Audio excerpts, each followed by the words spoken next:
Chegamos agora mais uma vez no nosso Gente que Transforma no programa, agora com meu amigo, advogado, Rinaldo Mozalas. Uma satisfação imensa ter você aqui. Você também tem esse papel transformador na sociedade. Então, Rinaldo, a gente sempre começa fazendo uma reflexão sobre transformação dentro da sua própria trajetória. E as pessoas querem conhecer um pouquinho mais além do professor. Rinaldo, nessa trajetória jurídica, quando é que despertou? Onde foi que começou? Na infância, até chegar aqui, como é que é a sua trajetória? Como é que você pode apresentar a todo mundo que nos acompanha aí nos canais? Volto a dizer, siga no Spotify, no YouTube, aqui no Instagram. Então, todas as redes sociais tem aqui Gente que Transforma. Você vai gostar, já tem um bocado de bate-papo. Seja bem-vinda. Muito obrigado, Alnir, primeiramente pelo convite, pela satisfação de estar aqui. Eu costumo dizer que sou seu amigo desde a década de 80, né? Conheci da Escola de Futebol de União lá no Cabo Branco. Na década de 90 fomos contemporâneos de colégio, embora fossem de escolas diferentes, mas estávamos sempre nos mesmos ambientes, tínhamos amizades comuns.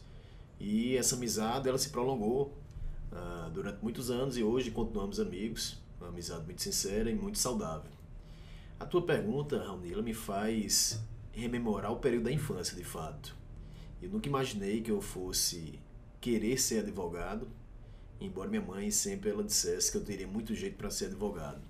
E ela sempre dizia isso porque eu sabia muito argumentar quando estava numa discussão, quando eu estava querendo convencê-la de alguma coisa. Então ela sempre dizia, olha, você tem que ser advogado porque você sabe argumentar bem. E eu sempre quis seguir o exemplo do meu pai, que meu pai era engenheiro, e eu dizia que queria ser engenheiro também, gostava muito das ciências exatas. E desde o colégio sempre mostrei muita afeição às ciências exatas. E tanto que quando eu fiz vestibular, eu fiz primeiramente para engenharia civil e minha mãe obrigou eu a fazer um vestibular para direito. Então eu fiz, na verdade, obrigado por minha mãe. E fiz os dois cursos ao mesmo tempo, durante 3 anos. No final, eu resolvi ficar com direito. Me identifiquei durante o curso demais com tudo que se estudava na universidade e terminei que hoje eu tenho formação jurídica, sou formado pela Universidade Federal da Paraíba, tenho mestrado, estou fazendo doutorado, sou professor também da UFPB, outro dom que eu herdei da minha mãe também é professora, então herdei esse dom da minha mãe. Então hoje eu sou advogado, sou professor e também costumo até escrever também, gosto de escrever sobre direito, né? Talvez você não perceba, mas quem está aqui como eu, olhando nos olhos dele, ele lacrimejou. Ele trouxe à tona mesmo a sua verve na infância de ser um bom advogado e é reconhecidíssimo hoje, tem uma trajetória belíssima. Rinaldo, que história em sua vida que você considera transformadora? Em todo o seu período, pode ser profissional, pessoal, religioso, enfim, que história você considera transformadora, em que momento, em que você podia partilhar conosco? Eu costumo mais falar da minha vida profissional. Eu acho que eu tenho até uma facilidade maior de falar da vida profissional. E na minha vida profissional tiveram alguns eventos que me marcaram muito. E eu percebi que a aceitação do desafio, de quando eu fui instado a tanto, permitiu essa transformação. Talvez fossem convites que fossem formulados para diversas pessoas, mas poucas aceitaram o tipo de convite que era formulado. E 2 eu considero como sendo os principais. Um deles, quando um professor, o professor Jorge Salomão, ele me convidou para escrever um livro de direito processual civil em 30 dias. O convite era muito gratificante, mas precisa, de certa forma, ser muito ousado de achar que vai escrever um livro em 30 dias.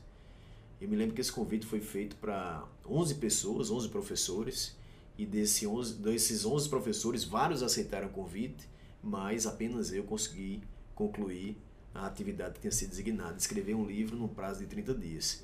Me lembro que foi muito sacrifício, passei noites, manhãs, tardes, escrevendo, contando com a ajuda da minha esposa, com a ajuda de colegas de escritório, mas em 30 dias eu consegui escrever um livro e percebi que ali o desafio era muito grande, mas eu tinha condição de verdadeiramente cumprir aquele desafio, aquele foi um teste para mim, e vi que outros desafios que poderiam ser apresentados eu teria também condição de superá-los.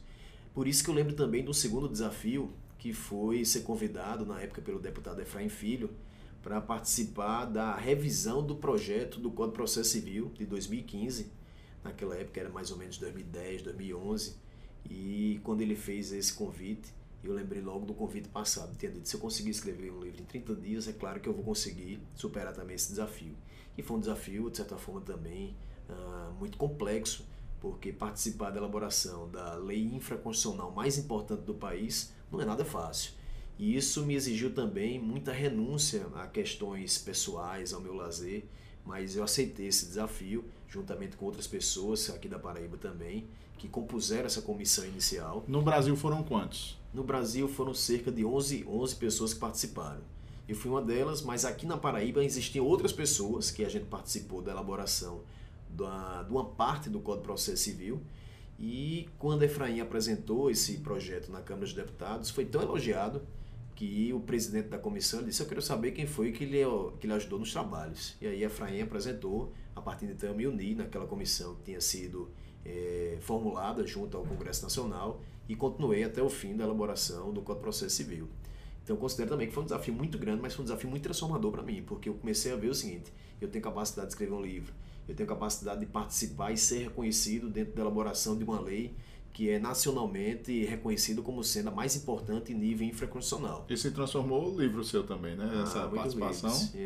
Desde o primeiro livro que eu escrevi sobre processo civil, dali surgiram vários outros, tanto de autoria própria como de coautoria também, de modo que hoje eu tenho mais ou menos entre livros de autoria e coautoria uns 40 títulos diferentes.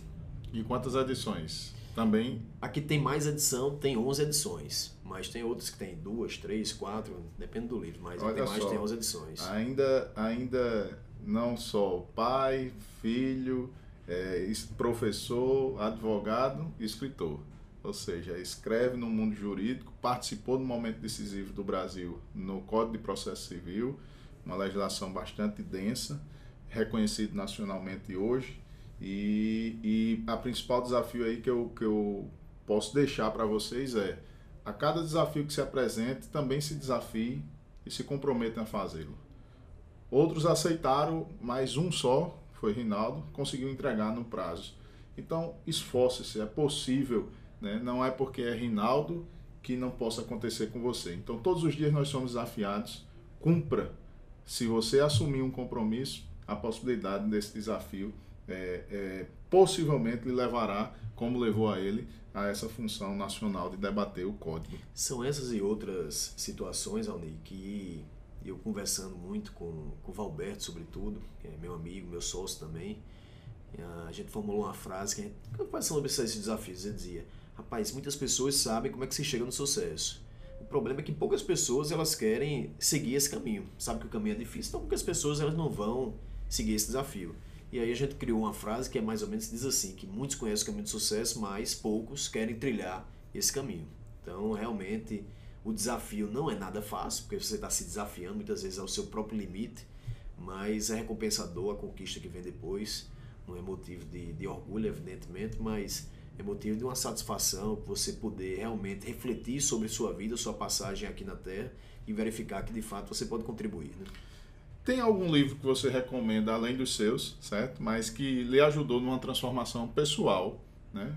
Eu sei que profissional você tem vários livros e pode ser também que esse lhe ajudou no âmbito geral da sua vida. Que livro você recomendaria para essas pessoas que estão nos acompanhando aí? Eu não vou recomendar livro jurídico porque eu sei que o alcance desse vídeo é um vídeo muito mais amplo, não é só o pessoal da área jurídica. E também não recomendaria de jeito nenhum meu livro porque as pessoas é que têm que descobrir o livro, não eu estar indicando meu próprio livro. Mas eu lembro de um livro que eu li quando eu era adolescente. Esse livro foi apresentado por um amigo do meu pai, Roberto Braga, o nome dele. E esse livro me fez despertar uma veia empreendedora. Talvez essa veia também tenha influenciado muito na minha vida. Que é aquele livro clássico, Pai Rico, Pai Pobre. Não é um livro complexo, é um livro simples. Mas na minha adolescência eu li aquele livro ali e transformei a forma de ver as coisas, sabe?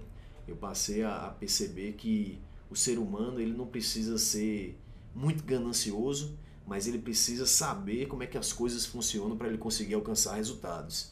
E a partir daquele livro eu comecei a ler uma série de livros escritos pelo mesmo autor sobre empreendedorismo, sobre escritórios de advocacia, sempre quis ser advogado quando entrei na carreira jurídica, nunca pensei em fazer concurso público, que não fosse o concurso de professor, mas aquele livro, de certa forma, não é um livro muito complexo, não é um livro que traz ideias absurdas, mas é um livro que, para aquele momento da minha vida, ele foi muito importante para poder rever meus conceitos quando um adolescente, e isso eu pude levar para o resto da minha vida, até hoje eu carrego. O Pai Rico, Pai Pobre é uma referência de educação financeira. Eu tenho visto que cada vez mais, no nosso país principalmente, aqui nem se fala, a nossa educação financeira é um pouco limitante, né? Nós não temos, no geral, eu digo, um acesso a essa educação financeira.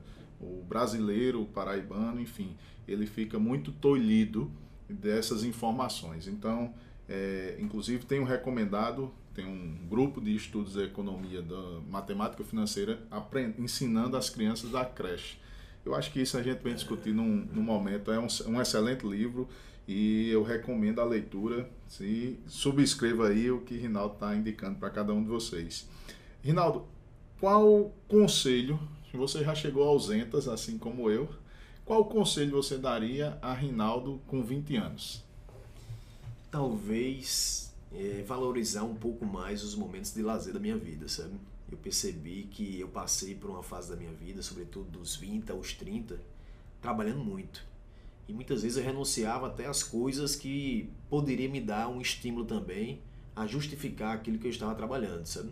Então, renunciei muita coisa quando mais novo e que hoje eu não renuncio. Hoje eu tenho, de certa forma, Divide bem dividido os meus horários, sabendo que os horários dos meus filhos é o horário de estar com meu filho, o horário de estar com minha esposa, é o horário de estar com minha esposa, o horário de trabalho é o horário de trabalho. E se precisar, evidentemente, fazer um sacrifício, claro que eu farei para justificar até mesmo a minha trajetória profissional, a minha trajetória pessoal, mas nunca desprezando a importância desses momentos. Maravilha. Você, fazendo uma análise da cidade que você escolheu para viver, que é João Pessoa, você teve a oportunidade de ir para Brasília, do ponto de vista nacional, com certeza recebeu convites para abrir escritório ou ir para outros escritórios no Brasil inteiro. Você olhando para a cidade, para um futuro de 10, 15 ou até 5 a 10 anos, está mais próximo da gente, como é que você vê a cidade de João Pessoa como cidadão? O que é que você gostaria de ver? O que é que você vê que falta? Ou então, como é que você é a sua visão de João Pessoa daqui a 10 anos? Percebemos que João Pessoa mudou muito. Não posso dizer que mudou para um patamar ideal, mas de certa forma melhorou. Agora, existem pontos que eu considero como sendo indispensáveis para qualquer cidade grande, João Pessoa como se projeta tal, que foi ignorado por muito tempo e eu não vejo, de certa forma, um estímulo tão incrementado como deveria ser. O primeiro deles, infraestrutura. Eu não vejo uma preocupação com a infraestrutura como se deveria pensar. As coisas se fazem muito se pensando há 1, 2, 3 anos na frente, mas não se projetam para uma grande cidade como João Pessoa tem pretensão de ser. Mas principalmente a educação. Eu sempre recebi esse valor dos meus pais. A única coisa que pode ser capaz de transformar a vida das pessoas é a educação. E nós vemos ainda o professor ainda muito subvalorizado, mal remunerado, em condições de trabalho péssimas, da mesma forma também como o aluno. O aluno não tem muito estímulo para ir para o colégio, não tem muito estímulo para ir para a universidade pública muitas vezes. Mas falando aqui em nível local, colégio, isso deveria ser uma fonte de prazer. A criança querer ir para a escola, não só para comer, mas porque o ensino, a perspectiva de um futuro melhor pudesse dar essa vontade de querer buscar sempre mais.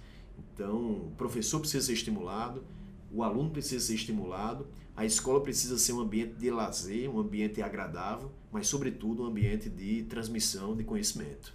Aí fica aí o recado de Rinaldo, quer ver uma João Pessoa com educação mais forte, mais firme, mais valorizada e, claro, um pensamento de infraestrutura daqui a 20, 30 anos, que aí quem vai curtir são os nossos netos. Eu tenho absoluta certeza que se todos os cidadãos que aqui sentaram pudessem ser escutados por aqueles que vão assumir as suas missões políticas ou até empreendedoras, escutem esses recados, porque eu sei que aqui ficará para a eternidade, né? Então teremos uma cidade melhor com a participação de todos. Rinaldo, muito obrigado. Esse bate-papo, eu tenho certeza que você é gente que transforma.